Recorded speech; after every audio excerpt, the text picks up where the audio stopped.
जय माँ काली मेरे सारे भाई बहनों को। कालिका पुराण के पिछले भाग यानी 22वें भाग में आपने सुना कि अरुंधति और वशिष्ठ जी का विवाह हुआ, जिसमें सभी देवता भी आए थे और कुछ पवित्र नदियों ने धरती पर अवतरण लिया।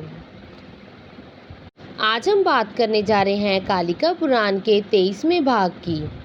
आज की कथा में होने वाला है कुछ ऐसा जिसने सभी देवताओं को भी आश्चर्य में डाल दिया, यानी हैरान कर दिया। आखिर क्यों सृष्टि के रहस्य छिपाए गए, कैसे हुआ प्रलय और फिर दोबारा सृष्टि का आरंभ, और भगवान विष्णु ने ऐसा कौन सा विराट रूप धारण किया जिसे देखकर सभी लोग कांप उठे। ये सब जानने के लिए वीडियो को आखिर तक जरूर देखिए, क्योंकि आगे की कथा हर पल और भी रहस्यमय होती जाएगी। आप जितनी श्रद्धा से इस वीडियो को देख रहे हैं, उतनी श्रद्धा से कमेंट में ज़रूर जय माँ काली लिखिए। जय माँ काली। तो चलिए शुरू करते हैं। मार्कंडेय ऋषि ने कहा, इसके बाद हिमालय पर्वत पर स्थित एक पवित्र सरोवर के किनारे भगवान शिव बैठकर ध्यान कर रहे थे। सरोवर का वो अवलोकन कर रहे थे। वह सुंदर सरोवर को ध्यान से देख रहे थे। बारंबार ब्रह्मा और हरि के द्वारा प्रेमाण ये ध्यान करके यानी ध्यान करने के लिए मन को स्थिर करके दुख आत्मा वाले हुए थे। ब्रह्मा और भगवान विष्णु बार बार उन्हें समझा रहे थे कि वह मन को शांत करके ध्यान करें, क्योंकि वह भीतर से बहुत दुखी थे। उन्होंने अपने मन में आत्मा को निरंतर करके भगवान शिव का गहरा ध्यान किया, जो कामदेव को भी शांत करने वाला था। जब देवी शक्ति ने उन्हें गहरे ध्यान में देखा, तब उन्होंने भगवान शिव में स्थित माया शक्ति की स्तुति करनी शुरू की। माया के प्रभाव से भगवान शिव सती के वियोग में बहुत दुखी थे और उनके लिए बार बार विलाप करते थे। देवताओं ने सोचा कि जगदम्बा की स्तुति करके भगवान शिव का ये मोह दूर किया जाएगा। जब तक सती दोबारा जन्म लेकर शिवजी की पत्नी नहीं बन जाती, तब तक शिवजी को शोक छोड़कर परम निराकार स्वरूप का ध्यान करना चाहिए। ऐसा सोचकर ब्रह्मा और अन्य देवताओं ने महामाया योग निद्रा देवी की स्तुति शुरू कर दी। देवताओं ने कहा, हे पवित्र शक्ति, आप महान, दिव्य और निराकर स्वरूप वाली हैं। हम सभी आपकी सच्चे मन से भक्ति करते हैं। आप परम शिवा हैं, अर्थात सबका कल्याण करने वाली देवी हैं। आप शुद्ध भी हैं, विशाल भी हैं, सूक्ष्म भी हैं। आप ज्ञान और अज्ञान दोनों की शक्ति हैं तथा प्रेम और योग की देवी हैं। आप ही बुद्धि, धैर्य और दिव्य शक्ति का स्वरूप हैं और आप सबसे भीतर विद्यमान हैं। आप ही प्रकाश हैं, सूर्य की शक्ति हैं और सुंदर को सुंदरता देने वाली हैं। पूरा ब्रह्मांड और सृष्टि आपकी शक्ति से संचालित होती है और आप हर जीव तथा हर वस्तु में मौजूद हैं। सभी लोगों के जीवन शक्ति और देवताओं का आधार भी हैं। आपकी ही शक्ति का एक ही भाग है। संसार में जो भी प्रकाश और तेज दिखाई देता है, वह सब आपका ही स्वरूप है। आप ब्रह्मालोक से पाताल तक, आकाश के भीतर और बाहर पूरे ब्रह्मांड में हर जगह विद्यमान हैं। आप ही इस चलती हुई सृष्टि और संसार की रचना करने वाली शक्ति हैं। आप पूरे संसार को धारण करने वाली, सबकी माता और धरती के समान पालन करने वाली देवी हैं। आप ही बुद्धि का स्वरूप हैं, ज्ञान का आधार है और सबकी माता हैं और देवताओं को शक्ति देने वाली हैं। आप ही गायत्री देवी, वेदों की माता, सावित्री और सरस्वती का रूप हैं। आप संसार की हर बात और हर शक्ति में विद्यमान हैं तथा भक्तों की इच्छाओं को पूर्ण करने वाली हैं। आप ही नींद का रूप लेकर सभी प्राणियों में रहती हैं और देवताओं सहित सब में आपकी शक्ति विद्यमान है। स्वर्ग में रहने वाले देवताओं को भी आप सुख देती हैं और उनकी माया को मोहित कर देती हैं। जो अच्छे कर्म करते हैं उनके लिए आप लक्ष्मी बनकर सुख देती हैं और जो बुरे कर्म करते हैं उन्हें दुख और दंड मिलता है। जो धर्म और नीति के रास्ते पर चलते हैं उनके लिए आप सम्मान, धैर्य और सुख देने वाली हैं। आप ही पूरे संसार की शांति हैं और चंद्रमा की सुंदर चमक भी आपका ही रूप है। आप सभी जीवों का पालन करती हैं, यानी पालन करने वाली हैं और भगवान विष्णु की प्रिय लक्ष्मी भी हैं। आप पृथ्वी, जल, अग्नि, वायु और आकाश इन पांचों तत्वों का मूल शक्ति हैं। आप तीनों लोगों को व्यापत महान महाशक्ति हैं। हे देवी, भगवान शिव जिस शक्ति से संसार को चलाते हैं, जीवों को जीवन चक्र में घुमाते हैं, वह माया भी आप ही हैं। आप विजय देने वाली पवित्र शक्ति, ज्ञान और श्रेष्ठ नीति का स्वरूप हैं। आप सामवेद के मधुर गीतों में और चारों वेदों के ज्ञान तथा यज्ञों में विद्यमान हैं। आप सभी देवताओं और उनकी शक्तियों को एकता में बांधने वाली हैं। हे देवी, जिनकी ठीक प्रकार से स्थिति नहीं हो पाई उन्हें भी आप कल्याण और भव्यता प्रदान करें। आप दुख भरे संसार रूपी समुद्र से पार लगाने वाली नौका के समान हैं। जो लोग जीवन में अस्थिर हो और दुखी हैं, जो परम पवित्र और दिव्य स्वरूप वाली देवी हैं, हम उन्हें श्रद्धा से प्रणाम करते हैं। उनको कोटि कोटि प्रणाम।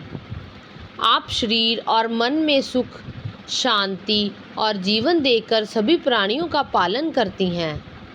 आप ही गहरी निद्रा में, यानी आप ही गहरी निद्रा के रूप में सभी जीवों में विद्यमान रहती हैं।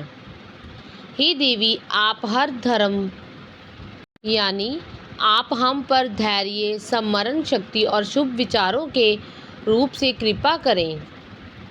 आप ही सृष्टि की रचना, पालन और अंत करने वाली परम शक्ति हैं। जो देवी सृष्टि की रचना, पालन और संहार की शक्ति है, वह हम पर कृपा करें। मार्कंडेय ऋषि ने कहा, जब देवताओं ने महामाया योग निद्रा देवी की स्थिति की, तब वह तुरंत भगवान शिव के हृदय में प्रकट हो गई। देवी के प्रकट होने के बाद भगवान विष्णु उसमें प्रवेश कर गए। संसार का रूप धारण करने वाले भगवान ने शिवजी के दुख को शांत करने के लिए अपने भीतर प्रवेश किया, यानी उनके भीतर प्रवेश किया।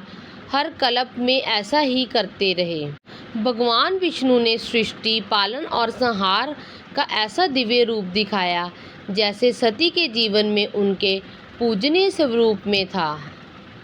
उन्होंने सती के दिव्य शरीर और स्वरूप को भी स्पष्ट रूप में दिखाया। उन्होंने संसार की माया, रजोगुण और परम प्रकाश का दर्शन कराकर शिवजी के मन फिर से योग और ध्यान में स्थिर कर दिया। इसके बाद भगवान शिव ने संसार की माया को तुच्छ समझकर अपना मन केवल परम सत्य में लगा दिया। तब देवी ब्रह्मा आदि देवताओं से प्रसन्न होकर अपना कार्य पूरे करने का वचन देकर तुरंत वहां से अदृश्य हो गई। भगवान विष्णु ने भी शिवजी के मन को शांत करके सूर्य के समान तेजस्वी रूप में वहां से प्रस्थान किया। तब ब्रह्मा, विष्णु और अन्य देवता अपना कार्य सफल मानकर प्रसन्न हुए और शिवजी को पर्वत पर छोड़कर अपने अपने लोगों में लौट गए। सभी देवताओं ने ध्यान में भगवान शिव को प्रणाम किया और फिर अपने अपने स्थानों पर चले गए। देवताओं के जाने के बाद नंदी पर सवार भगवान शिव हजारों वर्षों तक परम ज्योति के ध्यान में लीन रहे। ऋषियों ने पूछा, भगवान विष्णु ने शिवजी के हृदय में प्रवेश करके हर कल्प में सृष्टि, पालन और संहार का दर्शन कैसे कराया। जिस प्रकार रजोगुण के प्रभाव से संसार चलता है, वह संसार की रचना और उनके कार्यों के लिए पृथ्वी लोक में आए थे। फिर भगवान ने संसार की नश्वरता और आसारता को किस प्रकार दिखाया था। हे श्रेष्ठ ब्राह्मणों, क्या उन्होंने फिर से उस गुप्त, सनातन और परम दिव्य प्रकाश का भी दर्शन कराया था। कृपया हमें वो सच्चाई बताएं। हम सभी यही कथा सुनना चाहते हैं। ये बहुत अद्भुत विषय है, इसलिए हम इसे आपके ही मुख से सुनना चाहते हैं। कृपया इसे विस्तार में बताइए, क्योंकि ये महान कल्याण देने वाला धर्म है। मार्कंडेय मुनि बोले, हे श्रेष्ठ ब्राह्मणों, अब मैं 12 कल्प की प्रभाविक सृष्टि का वर्णन करूंगा, जैसे हर कल्प में सृष्टि हुई थी। भगवान विष्णु ने भगवान शिव को सृष्टि, प्रलय और पुनः सृष्टि का पूरा रहस्य दिखाया था। सबसे पहले मैं प्रलय का वर्णन करूंगा, उसके बाद प्रारंभिक सृष्टि की कथा बताऊंगा। हे ब्राह्मणों, हर सृष्टि चक्र में 12 स्वरूप का ज्ञान समझ लो। समय के एक छोटे भाग को निमेष कहते हैं, जो आग झपकने जितना समय होता है। 18 निमेष मिलकर एक कष्ठा बनती है और 30 कष्ठाओं से एक कला बनती है। 20 कलाओं को मिलाकर एक क्षण कहा जाता है। 12 क्षण मिलकर एक मुहूर्त बनता है। 20 मुहूर्तों को मिलाकर मनुष्य का एक दिन और रात बनते हैं। 15 दिन रात मिलाकर एक पक्ष बनता है। मनुष्यों का एक वर्ष पितरों के लिए एक दिन रात के समान माना जाता है। मनुष्य का एक वर्ष देवताओं के लिए दिन रात के बराबर माना जाता है। पितरों के कार्यों के लिए कृष्ण पक्ष को दिन माना गया है, यानी अगर पितरों के कार्य करना है तो कृष्ण पक्ष का दिन माना गया है। कुशल पक्ष को पितरों की रात्रि या विश्राम का समय कहा गया है। जब सूर्य उत्तरायण में रहता है, तब के 6 महीने देवताओं के दिन माने जाते हैं। दक्षिणा के 6 महीने देवताओं की रात्रि और विश्राम का समय होता है। सूर्य के अनुसार हर 2 महीने मिलाकर एक ऋतु बनती है। 3 ऋतुएं मिलकर एक अयन बनता है। सभी ऋतुओं को मिलाकर एक वर्ष बनता है। अब उन ऋतुओं को अलग अलग सुनिए। महीने के अनुसार ऋतुओं को समझिए। चैत और वैशाख के महीना बसंत ऋतु कहलाता है। ज्येष्ठ और आषाढ़ के महीने गर्मी यानी ग्रीष्म ऋतु के होते हैं। श्रावण और भाद्रपद के महीने वर्षा ऋतु के होते हैं। अश्विन और कार्तिक का महीना शरद ऋतु कहलाता है। अगहन और पोष में हेमंत ऋतु होती है, जबकि माघ और फागुन में शिशिर ऋतु होती है। इन ऋतुओं का अलग अलग महत्व बताया गया है और यज्ञ आदि कार्यों में इनका विशेष उपयोग होता है। मनुष्य के समय अनुसार कृत युग में अवधि बहुत लंबी मानी गई है। हर युग के बीच 400 वर्ष का संध्या काल होता है। संध्यास भी उतने ही समय का माना गया है, जो युग के आरंभ और अंत से जुड़ा रहता है। त्रेता युग की अवधि मनुष्यों के अनुसार 12 लाख वर्ष मानी गई है। त्रेता युग में यानी त्रेता युग की संध्या का समय लगभग 96,300 वर्ष माना गया है। उसमें 300 वर्षों की संघ्यास भी शामिल होता है। द्वापर युग की अवधि भी बहुत ही विशाल बताई गई है। उस युग में 200 वर्ष की संध्या होती है। उसके भीतर संध्यास का समय भी शामिल माना जाता है। कलयुग की अवधि 4,32,000 वर्ष मानी गई है। कलयुग में 100 वर्ष को संध्या काल भी बताया गया है। इसके बाद 100 वर्षों का संध्या काल भी माना जाता है। इस प्रकार कृत्य युग, त्रेता, द्वापर और कल युग, ये चारों मिलाकर एक महायुग बनाते हैं। इन चारों युगों की कुल अवधि 47 लाख वर्ष मानी गई है। इन सभी युगों में संध्या और संध्या का समय थोड़ा भी जोड़ा जाता है, यानी इन दोनों का समय जोड़ा जाता है। मनुष्य का एक वर्ष देवता के एक दिन और रात के बराबर माना गया है। इस गणना के अनुसार मनुष्य के चारों युग मिलाकर देवताओं के 12,000 वर्षों के बराबर बताए गए हैं। देवताओं के 12,000 वर्षों को एक दैविक युग कहा गया है। इसमें मनुष्यों के चारों युग और उनके संधिकाल भी शामिल होते हैं। उस अवस्था में युगों का कोई भेद नहीं रहता और धर्म आदि का भी कोई अंतर नहीं होता। मनुष्य के चारों युग मिलकर देवताओं का एक गुण यानी एक युग माना जाता है। देवताओं के 71 युग मिलाकर एक मनवंतर बनता है। देवताओं ने 2000 युग मिलाकर ब्रह्मा जी का एक दिन और रात बनते हैं। मनुष्य की गणना के अनुसार ये सब बहुत विशाल होता है, जिसमें हजारों युग शामिल होते हैं। ब्रह्मा जी के एक दिन में 14 मनु होते हैं। जिस प्रकार मनुष्य का वर्ष दिनों से बनता है, उसी प्रकार ब्रह्मा जी का वर्ष भी उनके दिनों की गणना से बनता है। ब्रह्मा जी के 500 वर्षों को एक प्रादर कहा जाता है। उतना ही समय ईश्वर का एक दिन, उनकी ही अवधि उनके रात्रि मानी जाती है। ब्रह्मा जी ने 100 वर्षों के समय 2 प्रादरों में विराजमान माना गया है। जब उनका दूसरा प्रादर समाप्त हो जाता है, तब ब्रह्मा जी का प्रलय होता है। लेकिन ब्रह्मा जी के लीन होने के बाद ही परमात्मा सदा विद्यमान रहते हैं और सबका आधार है, यानी जो सबका आधार है।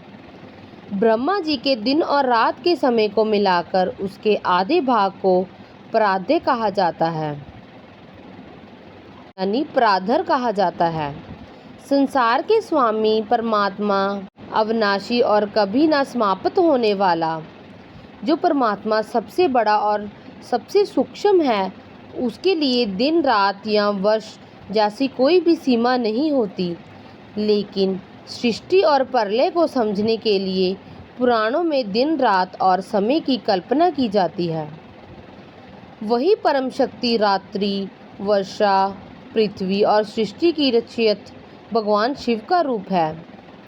वही परमात्मा भगवान विष्णु के पुरातन पुरुष स्वरूप है। पूरा संसार उसी परमात्मा से प्रकाशित और प्रकट होता है। जब प्रलय होता है तब पूरा संसार धीरे धीरे उसी परमात्मा में लीन होकर उसका स्वरूप बन जाता है। ब्रह्मा जी के 100 वर्ष पूरे होने पर भगवान जानदर्न रुद्र रूप में धारण करके संसार का अंत करते हैं और फिर परमात्मा यानी फिर परम स्वरूप में लीन हो जाते हैं। प्रलय के समय सबसे पहले सूर्य अपनी तेज किरणों से संसार का सारा जल सुखा लेता है। वह सब कुछ अपने भीतर समा लेगा। वृक्ष, घास, जीव जंतु और पर्वत सब नष्ट होकर 100 दिव्य वर्षों में धूल की तरह बिखर जाएंगे। फिर 12 सूर्य प्रकट होंगे, जिनकी किरणें अत्यंत तेज और भयंकर होगी। आकाश और पृथ्वी बहुत ज़्यादा गर्म हो जाएंगे। जब सारे चाल अचलन जीव नष्ट हो जाएंगे, तब रुद्र रूप वाले भगवान जनार्दन सूर्य की किरणों के प्रभाव से पाताल की ओर चले जाएंगे। शिवजी ने नागों, गंधर्वों, राक्षसों, देवताओं, ऋषियों और अन्य सभी प्राणियों का संहार किया था, यानी संहार कर दिया। इसके बाद रुद्रदेव ने अपने मुख से एक विशाल और भयंकर वायु उत्पन्न की। वह तेज वायु को 100 वर्ष तक तीनों लोगों में घुमाती रही और उसने सब कुछ तिनकों की तरह उड़ा दिया। वह प्रचंड वायु पूरे संसार को अपने वेग और समेटते हुए 12 सूर्य तक पहुंच गई। सूर्य के तेज के साथ मिलकर उस वायु ने विशाल बादलों को उत्पन्न करना शुरू किया। उस प्रचंड वायु से प्रेरित होकर बादलों ने क्रोधपूर्ण रूप धारण कर पूरे आकाश को ढक लिया। संवर्त नाम का विशाल बादल अग्नि के बड़े समूह जैसे दिखाई दे रहे थे। कुछ बादल धुएं जैसे काले थे, कुछ सफ़ेद और कुछ अनेक रंगों वाले भयंकर थे। कुछ बादल पर्वत जितने विशाल थे, कुछ बड़े नगरों जैसे दिखाई दे रहे थे। कुछ बादल विशाल महलों जैसे थे और कुछ अत्यंत भयानक रूप वाले थे। ये भयानक बादल 100 वर्षों से भी अधिक समय तक गरजते रहते और लगातार वर्षा करके तीनों लोगों में जलमग्न कर दिया। इसके बाद खंभों जैसे विशाल जलधाराओं के साथ बहुत अधिक दूध के समान द्रव बहने लगा। बहुत भारी वर्षा और जलधाराओं ने तीनों लोगों को पूरी तरह भर दिया। जब चारों ओर केवल जल ही जल रह गया, तब रुद्र रूप वाले भगवान जनार्दन ने अपने मुख से प्रचंड वायु की उत्पन्न की। यानी उन्होंने अपने मुख से प्रचंड वायु उत्पन्न की। उस तेज वायु के प्रभाव से बादल 100 वर्षों तक उड़ते और नष्ट होते रहे। बादलों को नष्ट हो जाने के बाद रुद्रदेव ने ब्रह्मालोक तक सभी लोगों का संहार कर दिया।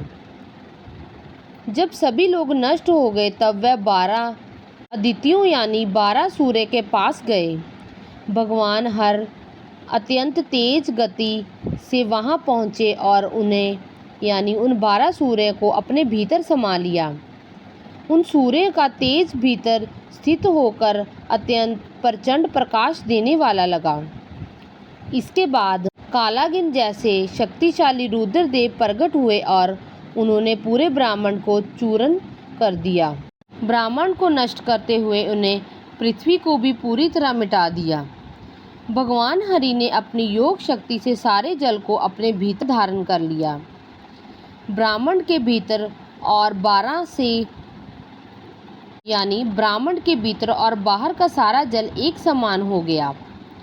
जब हर और जल ही जल हो गया, तब ब्रह्मांड के टुकड़े पानी में नाव की तरह बहने लगे। फिर जल ने पृथ्वी के मूल गुण को अपने भीतर समा लिया और पूरी पृथ्वी नष्ट हो गई। इसके बाद रुद्रदेव ने अपने भीतर स्थिर अग्नि और तेज को बाहर प्रकट किया। फिर वह अत्यंत भयंकर रूप में दोबारा प्रकट हुई। उस अग्नि और तेज में ब्रह्मांड के भीतर और बाहर मौजूद हर प्रकाश और शक्ति को अपने अंदर समा लिया। सारे तेज को समेटकर उस अग्नि ने ब्रह्मांड के टुकड़ों को जल में मिला दिया। ब्रह्मांड के छोटे छोटे अंशों को जलाकर वह तेज और अधिक प्रचंड हो गया। इसके बाद जल के मूल रस और सार तत्वों को भी अपने भीतर समा लिया। जब रूप के मूल तत्व को ग्रहण कर लिया गया, तब सारा प्रकाश नष्ट हो गया और प्रचंड वायु अत्यंत शक्तिशाली हो गई। इसके बाद वायु ने भयंकर ध्वनि धारण की और उस अग्नि की इसके बाद वायु ने भयंकर ध्वन धारण की और अग्नि की तरह जलते हुए रुद्रदेव अत्यंत उग्र हो गए तथा आकाश की ओर चले गए। उस उथल पुथल भरे आकाश को भी वायु ने अपने भीतर समा लिया। फिर वायु ने उनके सूक्ष्म तत्वों को ग्रहण किया और अंत में सभी ही नष्ट हो गई। जब वायु समाप्त हो गई, तब रुद्रदेव ब्रह्मा जी के शरीर में प्रवेश कर गए। उस समय ब्रह्मा जी का शरीर आधारहीन और शांत अवस्था में हो गया। इसके बाद वह शक्ति भगवान विष्णु के शरीर में प्रवेश कर गई, जो शंख चक्र और गदा धारण करते हैं। फिर तेजस्वी भगवान कृष्ण ने अपने दिव्य शरीर का सार अपने भीतर समेट कर अपनी शक्ति से त्याग दिया। वह अवस्था बिना किसी आधार और आकार के थी, जिसे शब्दों में पूरी तरह बताया नहीं जा सकता था। वह पूर्ण आनंदमयी, अविनाशी और भेदभाव के रहित स्वरूप था जिसे त्याग दिया गया। वह ना स्थूल है और ना ही सूक्ष्म, बल्कि शुद्ध और सनातन ज्ञान का स्वरूप है। वह एकमात्र परब्रह्म है जो सवे ही सबको यानी सब और प्रकाश फैलाता है। उसमें ना दिन होता है और ना रात। वहाँ ना आकाश ना पृथ्वी, वहाँ ना कोई अग्नि थी और ना ही कोई अन्य प्रकाश था। वह मूल और सर्वोच्च ब्रह्म है जिसे केवल दिव्य ज्ञान से जाना जा सकता है। उस समय केवल परम पुरुष ही विद्यमान थे। जब तक सृष्टि थी तब तक उसकी शक्ति और अस्तित्व था।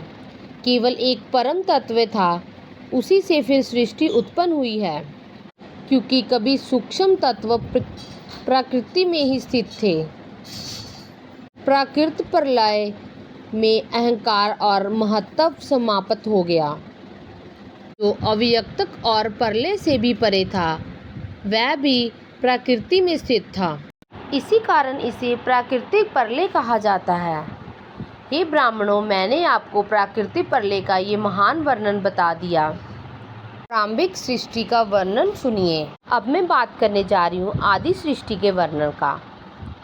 मार्कंडेय ऋषि ने बताया कि ये काल ही सवे परम देवता है जो सृष्टि की रचना, पालन और संहार करता है।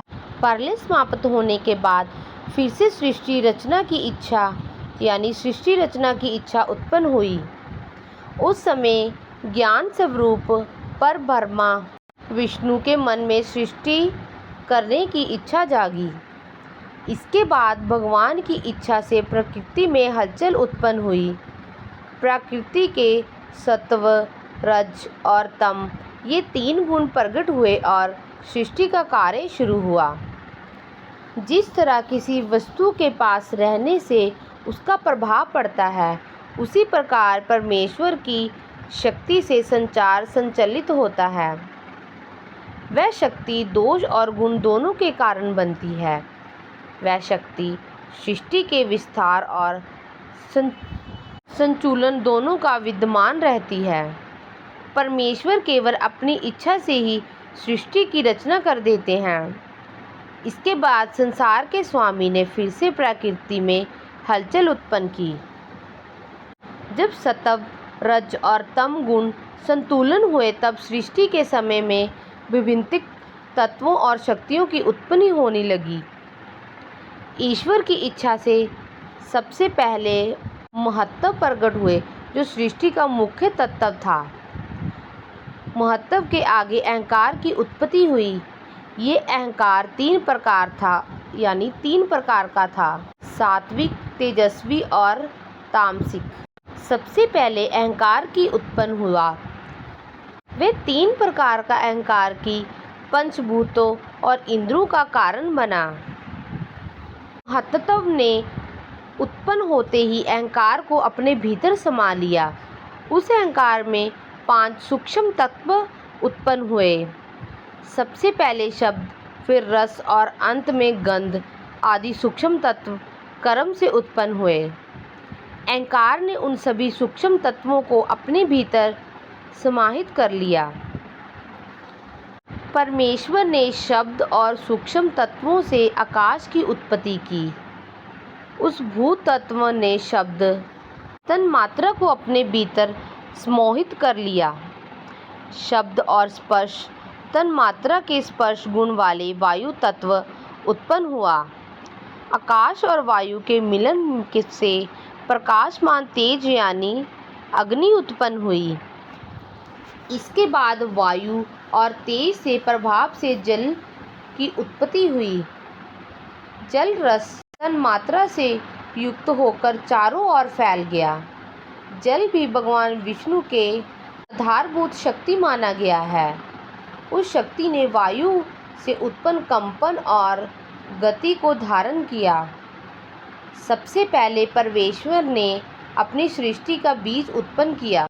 वह बीज स्वर्णमंड अंड के रूप में बदल गया, जिसका तेज 1000 सूर्य के समान था। उस अंड का महत्व से लेकर सभी विशेष तत्व समाहित थे। उस अंड जल, अग्नि, वायु, आकाश और अन्य तत्वों से घिरा हुआ था तथा अनेक गुणों से युक्त था। जैसे बीज अपने आवरण में रहता है, वैसे ही ये विशाल ब्रह्मांड जल आदि तत्वों से घिरा हुआ था। उस ब्रह्मांड अंड के भीतर भगवान विष्णु ब्रह्मा रूप धारण करके 1 वर्ष तक स्थित रहे और अपनी बुद्धि से सृष्टि के बीजों को धारण किया। फिर उन्हें ध्यान द्वारा उस अंड के 2 भाग में विभाजित किया और कुछ समय तक उसमें स्थित रहे। उसी समय सूक्ष्म तत्वों और गंध आदि की उत्पत्ति हुई। ये तत्व स्पर्श, शब्द, रूप, गंध और रस के आधार बने। उन तत्वों का स्वर्णमय पर्वत और अनेक पर्वतों की उत्पत्ति हुई। गर्भ के जल से 7 समुद्र बने और 2 भागों से देवताओं के लोगों की रचना हुई। उनका निवास स्थान बनाया गया था। दूसरे भागों से 7 महान नागों के स्थान बन गए थे। उसे पाताल कहा गया, जो बहुत सुखे स्थान और जहाँ भगवान महेश सवै निवास करते हैं। उन दिव्य तेजों तक महालोक की उत्पत्ति हुई। गर्भ में जनलोक और ध्यान की शक्ति से श्रेष्ठ तपोलोक की उत्पत्ति हुई। उस ब्रह्मांड अंड के ऊपरी भाग में सत्यलोक उत्पन्न हुआ। उस ब्रह्मांड ने भगवान विष्णु की परम स्थान वाले माने जाते हैं। वह केवल ज्ञान के माध्यम से ही सही रूप में समझे जा सकते हैं। सबसे पहले भगवान विष्णु प्रकट हुए और वही सृष्टि के पालनहार बने, यानी पालनकर्ता बने। भगवान विष्णु स्वयं प्रकट हुए थे, उन्हें किसी ने जन्म नहीं दिया। इसी कारण भगवान विष्णु स्वयं यानी स्वयंभू कहलाया गया। इसके बाद भगवान विष्णु ने 12 अवतार धारण किए, जो पृथ्वी के ऊपर उठाने के लिए अत्यंत शक्तिशाली थे। 12 रूप वाले भगवान पृथ्वी को खोजते हुए जल के भीतर तेजी से प्रवेश कर गए। उन्होंने अपनी दाढ़ पर पृथ्वी का उठाया और जल से बाहर लेकर गए। उन्होंने अपनी दाढ़ पर पृथ्वी को उठाया और जल से बाहर लेकर आए। इसके बाद शेषनाग अपने अनेक फनों सहित पृथ्वी को धारण करने के लिए प्रकट हुए। शेषनाग ने अपने फनों को फैलाकर पृथ्वी के एक फन पर रखा है और उसे जल पर स्थित कर दिया। इसके बाद 12 भगवान ने पृथ्वी पर शेषनाग के सहारे छोड़ दिया। फिर शेषनाग ने अपने फनों को चारों ओर फैला दिया। उनका एक फन पूर्व दिशा में और दूसरा पश्चिम दिशा में था। बाकी फन दक्षिण और उत्तर दिशा की ओर फैले हुए थे। एक फन ईशान कोण में और दूसरा आग्नेय दिशा में स्थित था। एक फन पृथ्वी के बीच में था और उसका शरीर नैऋत्य दिशा की ओर फैला था। उस समय पृथ्वी नम और जलयुक्त अवस्था में थी। वह विशाल शरीर जल में फैला हुआ था, जिसे अनंत पूरी तरह धारण नहीं कर पा रहे थे। उस समय भगवान विष्णु किच्छव रूप में प्रकट हुए और अनंत का कार्य संभाला। उस किच्छव रूपी भगवान ने अपने विशाल शरीर से ब्रह्मांड को संभालते हुए अनंत को अपने सहारा धारण किया। विशाल शरीर वाले अनंत देव ने कर्म भगवान की पीठ पर अपने शरीर को फैलाकर सुखपूर्वक पृथ्वी को धारण किया। इसके बाद पृथ्वी अनंत देव को फनों पर स्थित हो गई।